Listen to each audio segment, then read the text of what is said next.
Roger! Hey, buddy. Oh man, I mean, so happy to have you on board the transatlantic. You bring so much like positive energy that I'm sure like this travel is gonna be awesome, man. No, I'm a dick. You'll know Oh that. yeah, are you a dick? Listen, we believe that everybody is an ocean. Even if you are a dick, we do believe that your ocean is gonna be fascinating. So let me cross your ocean with the 7 Seas interview. Okay, I would say let's start with the first question. Are you ready? I am ready. Come on. Let's go, man.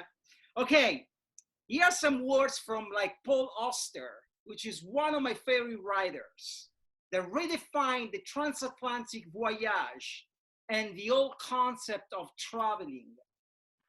He say, people say you had to travel to see the world.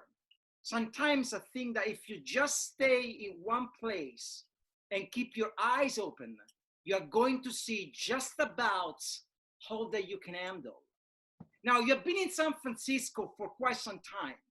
Have you seen just about all that you can handle? And what about San Francisco challenge, disturb you, and truly upset you? Okay. All right. Fair. All right. So first thing, you got a couple parts to it. First, I'm from New Jersey. So to be in San Francisco, I am happy as shit. Right. No knock on New Jersey, just to be clear. But I think it's San Francisco to me now is even different than when I came back in 2000 is when I first showed up here. And I kind of think my personal view is shifted from when I first got here, because I think when I came here in 2000, it was a great time. Professionally, I had just left Cliff Freeman, and it was like, rest his soul, by the way. It was the like Cliff Freeman heyday. Shit was so great, and it was so fun. And then I just decided with my wife we were going to come out to San Francisco. So that was me professionally, but even personally, coming here with my wife, she was 6 months pregnant with my first daughter. So it was kind of a tumultuous time. And when I think about it professionally, when I came here, and it was kind of me against the world. I went from Cliff Freeman, I came out here to Legis Delaney, and personally, it was my wife and I, and it was us against the world, because we left all of our family back on the East Coast. So when I think about what that was back then, it was just different. It was a different time for me. Because I think now, when I look around at the San Francisco I'm in right now, it's kind of a different world where I'm raising my kids and I'm building an agency. And I kind of came out here when you think in 2000, I kind of had more of a kamikaze attitude to it all. Now I think there's a different San Francisco around me that is feeding me to help grow both my family, both the agency. I can't quite have that same self-destructive attitude that I might have. Is there anything about San Francisco that disturbed your creativity? Meaning like really like poke your creative process and like sometimes even upset your creative process. You know, it's not going to be the city. I won't say it's the city. San Francisco is beautiful. It's going to be my own internal demons that are going to do that. It's not going to be the place that I live, because I could live in Des Moines and it's still going to have that same. You know, there was a city in my past where I worked, and like, you know, I worked in Hamburg, Germany. I used for a couple of years. And it was a very like polarizing time in my life, very dark and very light at the same time. Yeah. I do remember sometimes the city would upset me so much, like, you know, and I would get on the motorcycle and drive to the Baltic Sea, just like to get some steam off. And like, I don't know, I would have thought like, you know, sometimes there are certain kind of like set up environments. That, like, you know, anger you, and like somehow this anger, this frustration comes out of your work. That's funny. It's never been a physical place for me. I will say, you know, I started in New York and went to school there, grew up there. So to me, that was just, it was more of a run you over kind of town. So I kind of came out to San Francisco because what I loved when I came out here was, fuck, this is like California dreaming at its best. So for me, it's never been the demons that may have pushed me here, but the opportunity. Love it, man. Good. Second question. All right. So in our industry, it's easy to roll down memory lane. I mean, we strive to look at the future, but telling you the true past is always like a few inches away from our backs. Now, there is no day that goes by that I don't read on any social channel, LinkedIn, Instagram, sentences like, oh, it was much better back then. Oh, like the industry was more creative back then. Yeah. And it's like finding yourself stuck on a return ocean course. You can't sail forwards. It's a trap. So let's play this game right now. I'm gonna give you a chance to throw off the ship one thing that truly burdened you from the past, from the golden age, that you will say, you know what, I'd rather leave it and not have it with me anymore. What is it? Well, fuck. I kind of think, I don't know if there's the golden age moment that I'm going to purge. Right. I really don't, because whatever I've been through, whatever I've done, all the, call it good or bad, when, you know, the golden days when everything was so much better, that kind of led you and me right now to this moment. And whatever that did to my career, even to have this moment with you, like those are all great things. Fuck, I'd rather, if you're going to ask me to purge something, let it be some bullshit client meeting I had last week, not the golden age that I had like 10 years ago. That was so much fun. It's almost like that golden age is going to be my rosebud. I'm going to be laying on my deathbed saying like .com. You know, there is one thing that I was actually having this conversation last night with a friend of mine. And there is one thing that I would rather throw off the books from the golden age. And it's like these structure, very stiff like road where like the copywriter is a copywriter, the art director is the art director. Yeah. Like, you know, production doesn't mess with creative, media doesn't mess with creative. It was very much like, yeah, structure. Everything. And I do think that now it's much better. I know that it sounds like, oh my God, what are you saying? But it is much better because like blurring the line and like, you know, making like the borders like you know, inexistent on this wall gives like more freedom, like, you know, for lack of a better word, but even like more potential to our creative process. So that's my 2 cents on the golden age. You can definitely stick your, I hear you on that. And I think what you said now, the roles are much more fluid. Everything is more fluid. And I could poke my nose and not just me, CCO, but just people can poke their nose into other areas and say, what if? Yeah. I mean, that's the best culture, right? When you keep a place open enough that you can have somebody from any different part of the agency be able to kind of chime in. Absolutely. I mean, that truly is, yeah. That the golden age, for me, golden age was all about maybe being selfish. I was pretty creative and selfish back then. And it kind of took maybe some learning for me to get past it. But again, I wouldn't purge it because I think, you know, those selfish years that I spent helped me grow. Again, got me to where we are. Yeah, good, man. Third question. Yes. Now, Andy Warhol hailed the ocean as the biggest abstract thing around and captured like repeatedly in photographs. Now, as a matter of fact, he was fascinated by most things he encountered, and nature was one of the things that he got really into like later in life as like, you know, his career progressed. Now, I want to ask you something. Is there anything that start interesting you and maybe obsessing you as your career progressed in the advertising industry? One thing there's 2 things that I'll say. The first one was, it's amazing to me now, 87 years into my career, that all the people, this kind of don't burn any bridges would be one of my first things to say, because it's kind of amazing to think about some of the people that are in my life, both from the people that I get to work with every day to maybe their clients that are coming back that I've gotten to work with now as I've started my own agency and doing some of those things, or just production partners and artists and people that you come in contact with. Don't burn bridges. Like, that's one that I'm pretty impressed by, is like, there's so many people that have come back full circle, and it's just, don't be a dick. It's back to the don't be a dick philosophy. Right. I think the other one was staying curious, passionate, because I think you can get away with a lot, even pushing with work. If you can be curious, passionate, and respectful, fuck, you can almost say anything. Like, the beauty is, with those 3 things wrapped around you, you can push a client, you can push the work, because it's all done in the best nature of trying to get something made that might be taboo, it might be off limits. But those 3 words. I'm thinking about, this is great, However, I think that sometimes, like, you know, as your career progresses, you find yourself in some sort of avenues, creative avenues that you wouldn't imagine you would step into. Like, I give you an example, right?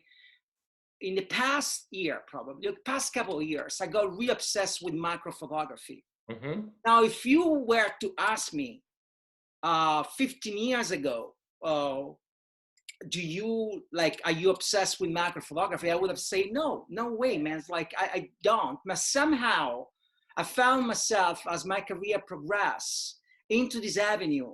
So the same, like the equivalent of plastic for Andy Warhol, he started like being obsessed like by plastic, like, you know, he say like, you know, I love Los Angeles because everything is plastic in Los Angeles.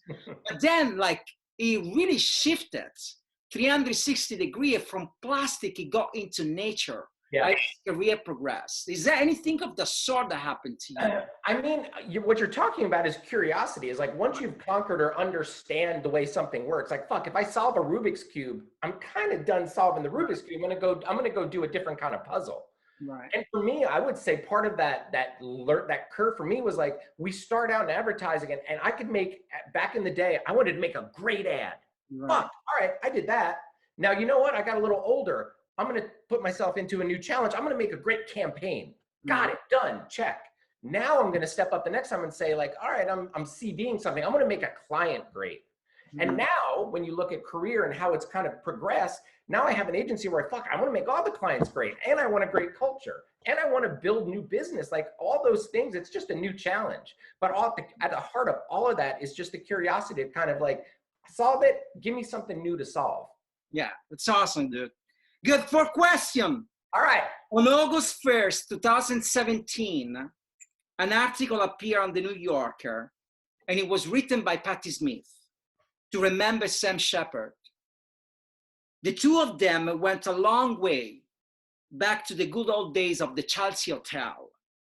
And they were like two roaring oceans mixing waters and creating magic in a time where New York was really raw, and you could feel it in the streets. Later in life, Sam picked up like a very strange habit. He would call me late in the night from somewhere on the road, say Patti Smith, from a ghost town in Texas, a rest stop near Pittsburgh, or from Santa Fe, where he was parked in the desert, listening to the coyote howling. I found this habit like fascinating. If you were to accept a night call from someone in the ad industry to spread troubles and hopes, who would that person be? Well, I gotta say, I've been very lucky to work with crazy, good, smart, funny people throughout my career. I take a lot of phone calls. Actually, I say I would take a lot of phone calls, but if anybody did call me at night, I'd be like, fuck you, I'm not talking. But let's go with this story because I'm gonna keep running with it. I think the one person I'd probably go would have to be Jamie King, my business partner. Oh. And I think, you know, he and I have been together, what, 15 years now? And we're so, you know, in lockstep with the way that we're like, there's a funny story of when he gets phone calls now and he and I are together and I'll see his face get really serious. And there's a moment, and he was going through a divorce at the time and he got a phone call and was serious. And I just remember going to him like, and I felt like a dick after, but I was like, I see you're upset. Does this call have anything to do with me, like our business? Or is it just you personally? And he was like, no, it's just my stuff. I'm like, oh, okay, great, thanks. And I walk away. And after that, it became this great running joke. And then whenever he gets a serious phone call, I'm like, does it have to do with me? Am I good? Or is it just you, right? Your life's fucked up and we're doing all right, right? You know, it's funny because when I wrote this question, and like, you know, in these days, we are celebrating like Cliff Freeman, a man that I never met. Yeah. At that time, I was like, you know, not even working. Then I started working advertising in Italy first. But you met Cliff Freeman, I believe, right? And like, you know, so I thought when I was writing these questions, like, for sure he's going to tell me like, he's going to take a phone call from Cliff. That's too obvious. You know, here's a random funny story. We're going off topic. You want me to? Oh yeah, I mean, this ocean is all about the it's fluid. I'm your Aquaman, God damn it! I'm your Aquaman. Here we go. So I had gone, and Cliff Freeman had come to Portland when I was working at Wyden, and he comes to town for a meeting for something, and we ended up talking, and we're going to get dinner. And I remember I was like, oh, Cliff, have you ever met Dan Wyden? And he was like, no, actually, I never have. And I'm like, fuck, that's amazing. Like two titans of the industry. This is going to be great. I'm going to bring you together. So I called Dan. I'm like, hey, I'm going to bring Cliff up.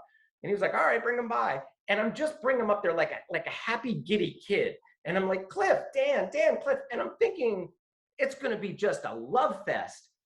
It was so awkward. And the silence went on for so long. And it was like me watching like my heroes, but they're not like doing the high fives and knuckle bumps or whatever I expected them to do. Like, these are guys who have like transformed not only the industry, my life and everything. Like, I've looked up to them. And there was just awkward silence of this. And then I was like, all right, I'm going to go. You know, it's you remind me that non-story is what it was. You remember the quotes that say like, refrain yourself from like meeting your hero in person because you might find out that they conceived the best masterpiece on the toilet seat. It was that. Anyway, man. Okay, fifth question. All right. Brave New World is a dystopian social science fiction by writer like Aldous Huxley. The novel opened in a worst state city of London, where citizens are engineered through artificial wombs. It's a masterpiece of imagination and knowledge. Now, the thing with Aldous is that he was blind, yet his blindness turned out to be a gift. He trained his brain to see things that other people couldn't see, and so he poured all that knowledge into his stories. Now, picture an ocean of imaginary thoughts that never stand still and run like a very, like, you know, strong, like, wave. Now, has it ever happened in your career that's a limitation to now to be a creative gift for you?